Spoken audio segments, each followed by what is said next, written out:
começar e aí a gente grava, tem o seu ok para gravarmos, né? Tá bom. Porque a gente libera para a gente poder aproveitar o tempo do Zoom. E aí quem quiser ver, vê depois, tá bom? Tá bom. Então vou clicar aqui no play. Então, boa noite a todos. Hoje a gente está recebendo um candidato aqui, que é do Amigos do Marilu também, que é do bairro, o Denis, do partido Rede Sustentabilidade, número 18088, é isso? Não, 18018. 18018. 18018.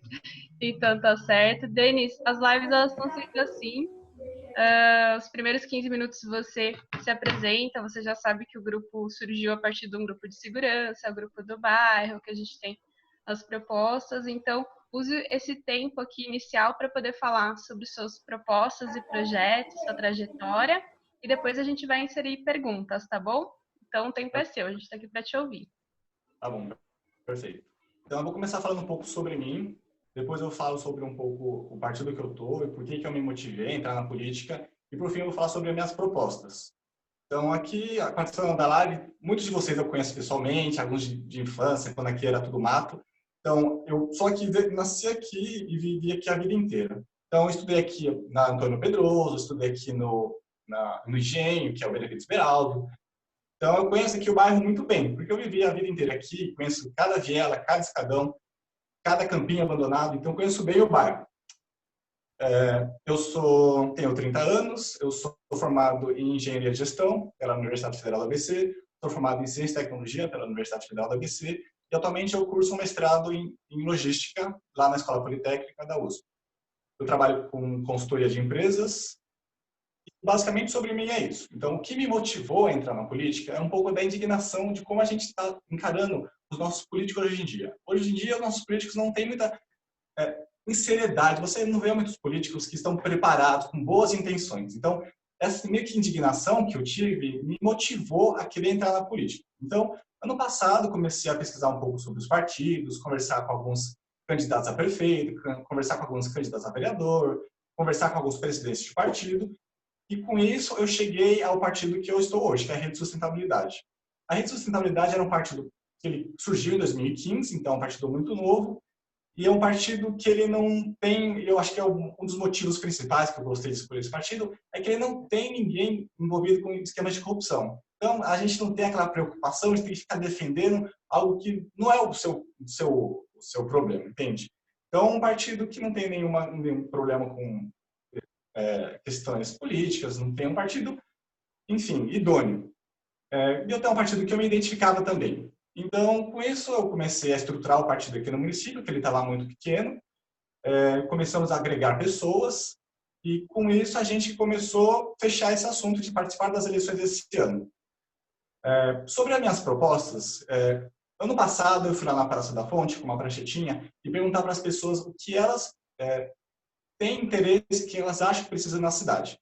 Com isso, eu cheguei a uma pesquisa em que 26% das pessoas elas reclamam das questões de asfalto, 15% da questão de transporte, 14% da questão de saúde, 12% de segurança, 9% de lazer e por aí vai.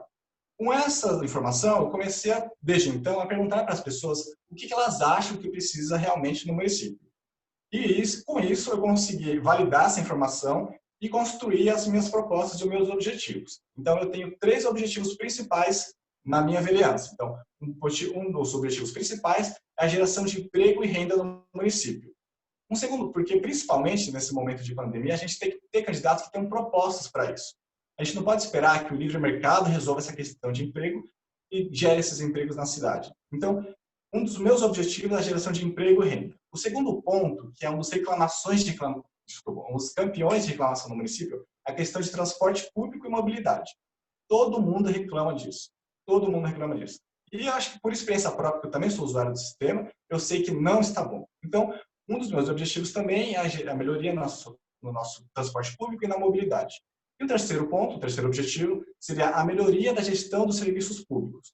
E assim, a gente não precisa fazer uma revolução. São pequenas modificações, pequenas mudanças que impactam na vida das pessoas, melhorando os serviços públicos.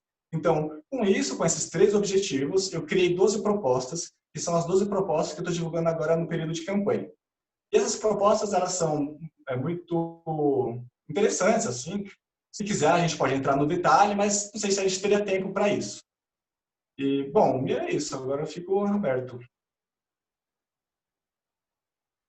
Tá mudo. Seu áudio tá mudo, Sofia. Pode continuar falando um pouquinho mais das propostas. Você foi rápido, pode falar mais um pouquinho. Tá, perfeito. Então, dessas duas propostas, por exemplo, na geração de emprego e renda, a gente não pode ficar preso à ideia de que a gente tem que atrair grandes indústrias para a Itapecerica. A Itapecerica, ela tem vários entraves para poder conseguir atrair grandes empresas, por exemplo, questões que Itapecerica é 100% de manancial, tem questões, por exemplo, alguns serviços públicos aqui são intermitentes, então bate uma chuvinha, acaba a luz, acaba dia sim, dia não, acaba a água. Aqui a questão de transporte, de mobilidade, sempre tem trânsito. Então, atrair grandes indústrias para que a gente tenha muita dificuldade.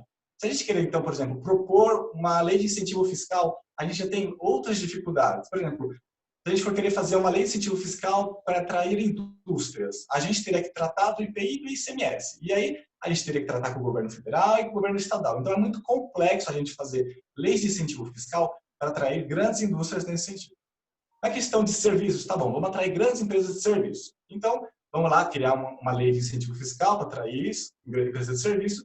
Só que aí a gente também tem aquela questão que Itapecerica também falta mão de obra qualificada, tem questões mesmo desses serviços intermitentes, então é muito complicado. Fora que a gente também tem um bom exemplo em Barueri, que é uma empresa, uma região, que tem a Alphaville, que tem a questão de incentivos fiscais, então a gente teria que ser muito bem articulado para conseguir competir com a Barueri e atrair essas empresas de serviço.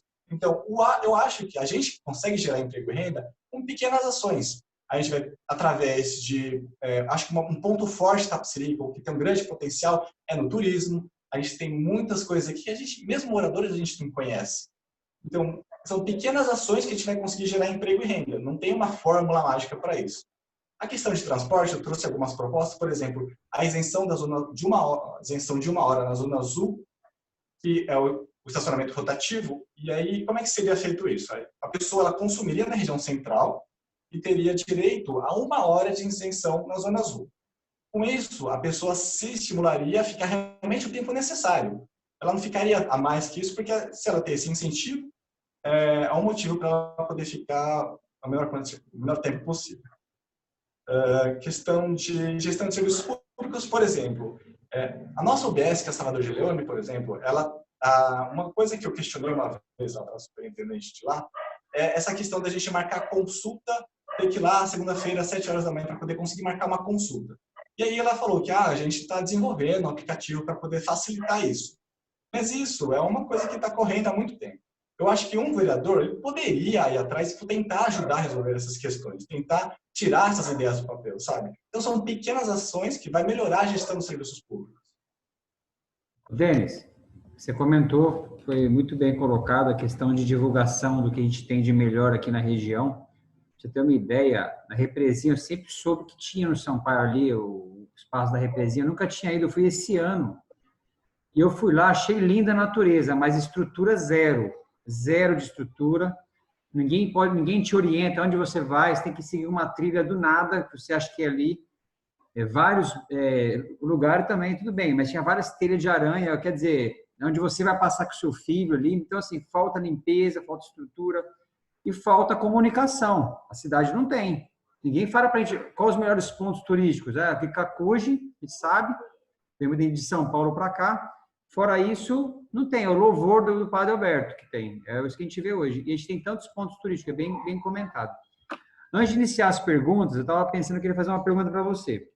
Você entrando para a política, você conhece um pouco as articulações da Câmara, como que funciona a questão do prefeito, executivo? O que você conhece um pouco sobre isso aqui em Itapecerica? Para falar para a gente um pouquinho.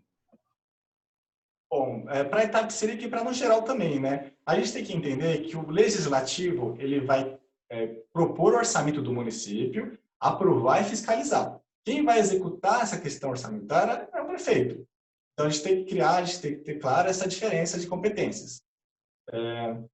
No município, eu sou uma pessoa que eu sou contra essa velha política de troca de favores, essa coisa que eu acho que não funciona, principalmente na questão orçamentária. Por exemplo, a gente pode ver o exemplo da Dilma, que ela teve lá uma questão dos créditos suplementares que foi um motivo legal para o impeachment dela. Então, a gente não pode misturar os poderes, porque um poder tem que fiscalizar, tem que propor orçamento, e outro poder tem que executar da melhor forma possível isso. Entende? Então, eu acredito que a gente tem que ter essa divisão dos poderes e cada um respeitar e entender a sua responsabilidade. Entendeu? Não, legal, Denis, legal. Sofia, se quiser começar com as perguntas, fica à vontade. Certinho, então. Bom, então vou seguir aqui o nosso esqueminha de perguntas, tá bom?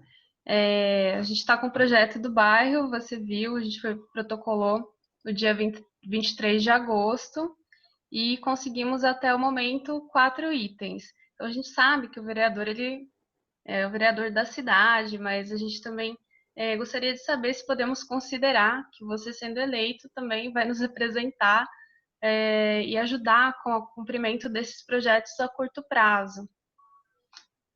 Tá, legal. Eu já estava até conversando com o Edgar sobre isso, porque eu analisei alguns pontos, eles são fáceis até de fazer. Então, eu entrei em contato com a Secretaria de Trânsito e Segurança e eu vi que algumas coisas a gente consegue tirar até esse ano do papel. Mas eu estou conversando com ele para a gente conseguir fazer o ofício, solicitar, fazer toda essa parte burocrática. Então, sim, pode contar comigo. E se tudo der certo, a gente consegue tirar algumas coisas disso esse ano mesmo. Tá certo, então. Agora eu vou passar para o Edgar. Obrigada.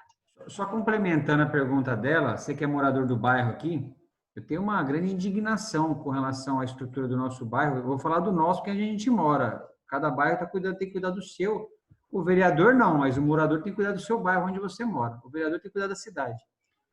Você que mora há muitos anos aqui, por exemplo, esses dias o senhor Vicente, que está nos assistindo, comentou comigo a sensação de esquecimento do nosso bairro. O senhor Vicente mora há mais de 50 anos aqui, vocês conhecem. Então, assim, você que nasceu aqui, eu nasci aqui, o Mário, a Sofia mora também aqui. O que você acha do bairro hoje? Onde você mora, Denis, por favor? Bom, eu acho que tem exatamente esse ponto que eu estou percebendo. É assim, na nossa política, em Itapecerica tem 109 bairros e nós temos 12 cadeiras na Câmara de Vereadores. Se cada vereador só ver o seu bairro, vai acontecer o que a gente acontece aqui. É um bairro que é esquecido.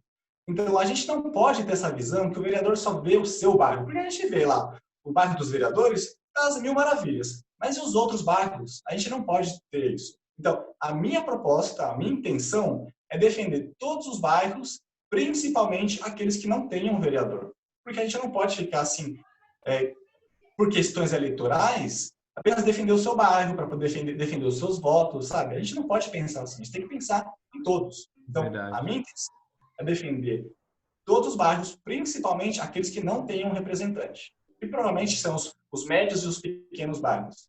Perfeito, perfeito. Continuando a minha pergunta. Legal, pode falar. É isso, essa questão de a gente não ser ouvido, a gente não ser representado, entende? Verdade, verdade. Para você ter uma ideia, quando eu lancei um projeto aqui, eu, Edgar, nos seus demais, eu não conhecia um vereador. Eu não conhecia. A culpa é minha também, eu concordo. Mas a partir do momento que eu fiz o projeto e se comprometeram de nos ajudar, aí já muda um pouquinho a responsabilidade, né? A gente tirou da nossa para quem tem que fazer, pôr a mão. A gente está esperando, mas vamos lá. A minha pergunta, se você for eleito, qual vai ser o canal de comunicação com os seus eleitores, Denis? Tá, perfeito. Eu prefiro ter um canal digital, então usar redes sociais, WhatsApp, só que com isso a gente não consegue atingir toda a população. Tem muitas pessoas, principalmente pessoas de mais idade, que não utilizam redes sociais, que não conseguiriam atingir essas pessoas. Então a gente tem que ter esses dois caminhos. O presencial, o vereador está sempre no bairro, e a questão de redes sociais, mídias digitais, mesmo o WhatsApp, para a gente conseguir atingir o maior número de pessoas. Então, eu teria esses dois caminhos, o presencial e o digital. Eu prefiro o digital por ser mais econômico, porque você não precisa gastar com material, então é muito mais fácil, mas a gente precisa sim estar no presencial, estar naquele, nesse segundo caminho, entende? Legal, obrigado. Vou passar então para o Mário. Mário, tem uma pergunta? Boa noite, Denis. Como vai? Tudo bem? Denis Broto, da Rede 18018. Boa sorte para você, viu? Me diga uma coisa, Denis. Como será composto o seu gabinete e o critério para a escolha dos seus assessores? Tá, perfeito. Um vereador ele tem direito a um chefe de gabinete e 2 assessores. O meu critério será, eu vou fazer um processo de seleção, abrir essas 3 vagas para qualquer um que queira se candidatar, e aí vai ter os critérios de qualificação, a pessoa tem que ser qualificada para aquele critério, tem que ser uma pessoa íntegra, tem que ser uma pessoa que conheça a cidade. Então, vai ser uma forma bem transparente de seleção dessas 3 pessoas. Entendeu? E vai ser os critérios de, como eu disse, de qualificação, etc. Que legal, que legal. Boa sorte para você, viu, Denis? Obrigado. Mário, acho que você tem mais uma pergunta. A minha pergunta seria sobre a motivação. Você quer contar mais alguma coisa sobre a motivação, Denis? Você já falou no início. Não, a motivação é essa, Sofia. É um pouco de informação dessa política que a gente vê, não só municipal, mas no Brasil como um todo. Né? A gente não vê muitos candidatos realmente comprometidos. A gente vê só um sensacionalismo de um candidato ser famoso, estar lá e continuar, só para conseguir ganhar um benefício próprio. A gente não vê comprometimento, entende? Então, é um pouco de indignação, de certa forma, indignação e motivado a tentar mudar isso.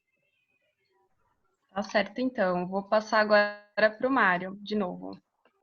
Então, Denis, quando você falou da saúde em nosso município, nós temos uma ideia, um projeto que nós vamos pedir para o seu apoio, sendo eleito, para instalar uma UBS aqui no bairro do Marilu, para atender São Marcos, Nissalves, né, Elisa, todos os bairros aí.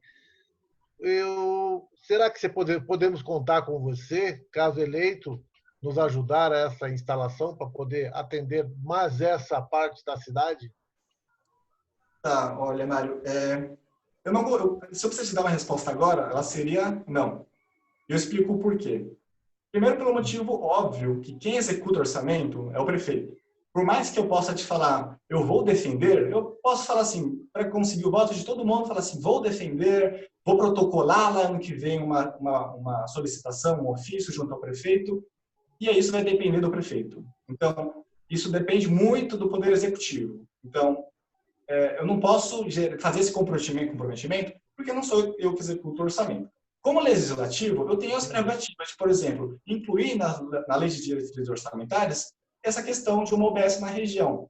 Mas a gente também tem que não ter o erro crasso que a cidade de São Paulo comete, por exemplo, em que algumas UBS nas regiões mais abastadas tem tudo. Tem todos os profissionais, tem medicinas complementares, enquanto em regiões periféricas não tem nada, não tem insumos, não tem um simples ortopedista, não tem um clínico. Então, minha proposta é fazer um estudo aprofundado para a gente entender como é que está a saúde no município.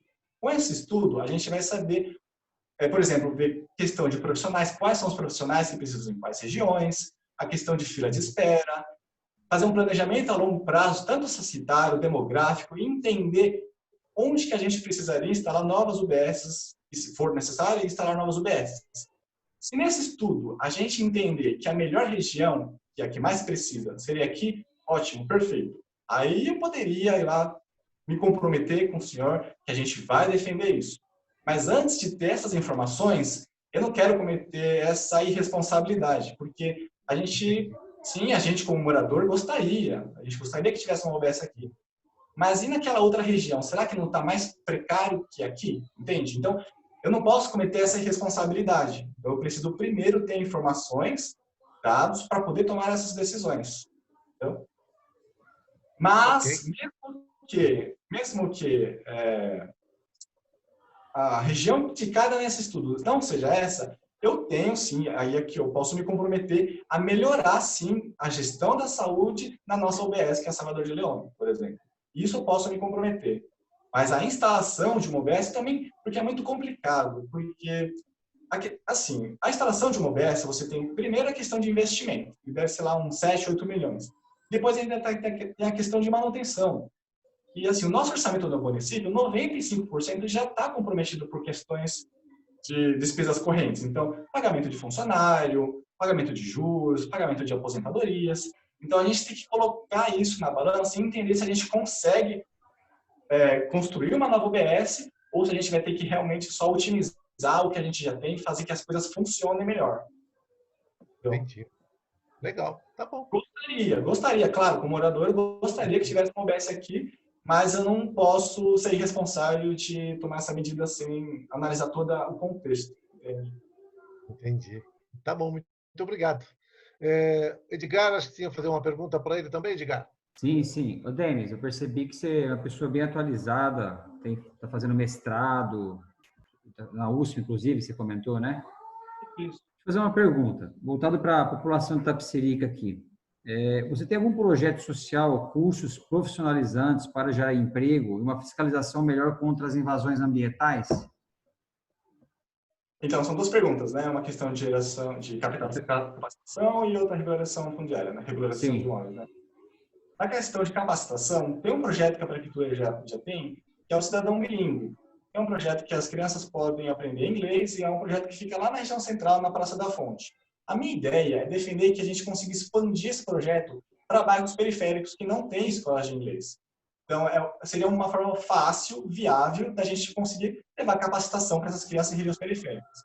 Porque, assim, defender, por exemplo, a criação de uma ET, que é uma escola técnica estadual do Centro Paula Souza, a gente teria que dialogar com o governo estadual. Então, e principalmente nesse momento de pandemia, que teve queda da arrecadação do ICMS, eu não sei se a gente conseguiria trazer uma ET para o município.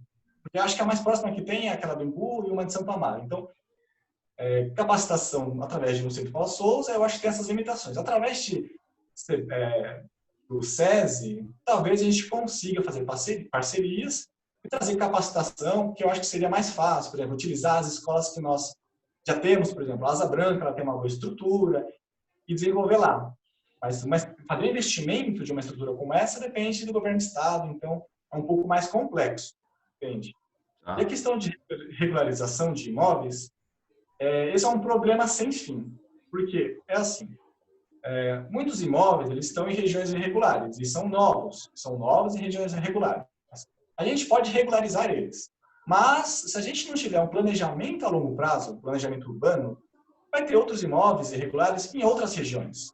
Então, só regularizar não é suficiente. A gente tem que fazer um planejamento urbano da cidade, ver aonde a gente quer ocupar, onde a gente pode ocupar, e com isso a gente ter uma solução para isso. Porque só regularizar esses imóveis que estão irregulares não vai resolver o problema. A gente vai estar só retroalimentando um problema que vai cada vez não ter fim. Legal. Pensar de uma forma mais estratégica. Não pode só ser imediatista, resolver o problema de uma forma simples assim, de regularizar, mas o problema não dá uma solução para esse problema. Verdade, Denis. Está ótimo. Obrigadão, viu? Que legal. Denis, eu teria uma pergunta. Nós temos uma folha de pagamento tremenda aí do nosso funcionalismo público aí, do município em si, né? E que ideia que você teria para que nós pudéssemos arrecadar mais impostos e manter os projetos em que você e o município teria para com o povo? Tá, legal. Para a gente manter... Bom, primeiro só para esclarecer um pouco sobre como é que está o orçamento esse ano. Pelo que eu tinha calculado, o orçamento iria ter uma queda de 9%, mais ou menos. Ele ia fechar com uma queda de 9%. Mas aí, eu fui lá e conversei com o Jorge para saber como que a gente ia conseguir resolver isso. Mas aí ele me esclareceu que o governo federal conseguiu fazer alguns repasses e também teve emendas parlamentares, então a gente vai conseguir manter a folha de pagamento esse ano normalmente. Mas a gente tem que pensar nos próximos anos. Então, a melhor forma da gente conseguir fazer isso é aumentar a arrecadação como? Gerando emprego e renda. Então, como eu disse, a gente tem que tomar várias medidas para conseguir gerar emprego e renda. Não tem uma fórmula mágica para isso. Então, você tem pequenas medidas pontuais. Por exemplo, como eu disse, o turismo, a gente tem um grande potencial de turismo no município. Uma coisa, por exemplo, em julho a gente tem o rodeio. O rodeio é um grande evento que ele traz muito recurso para a cidade. Se nós tivéssemos outros eventos durante o decorrer do ano, a gente conseguiria multiplicar isso, sabe? Tem questões de a gente consegue aumentar o recurso, gerar emprego e renda, por exemplo, com coleta seletiva, que Itapecerica não passa de 2% o número de reciclagem no município. Então, a gente conseguiria gerar emprego e renda com isso e diminuir os gastos que a gente tem com a coleta de lixo, por exemplo. a gente conseguiria gerar emprego e renda com, sei lá, criando uma incubadora no município para que a gente consiga fazer startups aqui, sabe? Então, são várias pequenas medidas que a gente vai ter que tomar para poder gerar emprego e renda e aumentar a arrecadação do município. Que legal. Entende? Muito obrigado. Denis, olá? Tá me ouvindo? Oi? Sim. Muito obrigada, então. Você é uma pessoa super informada. A página aqui no Facebook é Denis Broto, com 2 T's, né? Para quem quiser acompanhar. Número 18018. E você pode falar as suas considerações finais também aqui. Perfeito. Bom, primeiro eu queria falar que eu fiquei muito feliz por esse grupo, por essa ação. Eu acho que isso vai ser uma sementinha para que na próxima eleição municipal outros bairros também façam isso. Eu espero que façam isso também, né? Gostaria. Então eu fiquei muito feliz com essa iniciativa de vocês e queria agradecer, enfim, pedir o apoio de vocês para que a gente possa fazer a diferença, né? Renovar a nossa Câmara de Vereadores, fazer a diferença. Então, peço apoio, vote em mim, 18018 e obrigado. Denis, obrigado aí por estar com a gente. Muito importante sua presença aqui. Eu sempre busquei alguém do bairro, porque a gente mora aqui. Eu sei que você tem que fazer pela cidade, mas é muito importante a pessoa conhecer o nosso bairro, que nunca teve um candidato. E é o que eu tenho falado, a gente, em vez de ficar discutindo sobre quem é bom, quem é ruim, a gente fala dos problemas da cidade, fala do que a gente pode melhorar.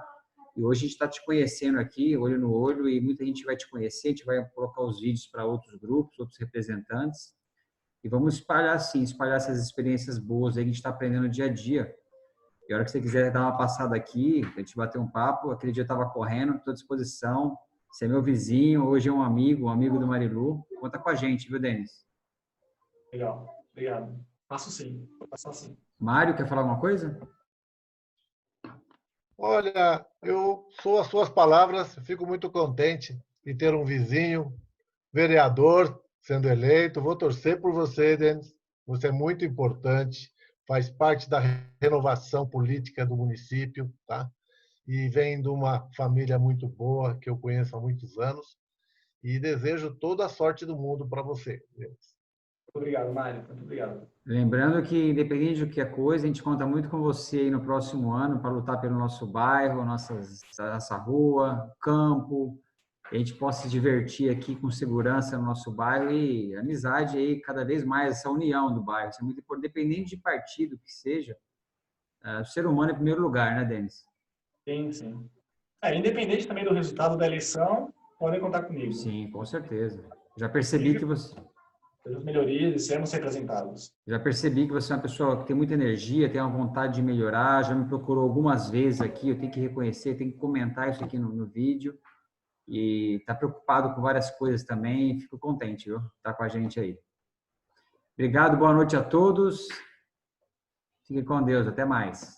Obrigado, Boa boa noite, pessoal. noite. Tchau, tchau. Obrigada.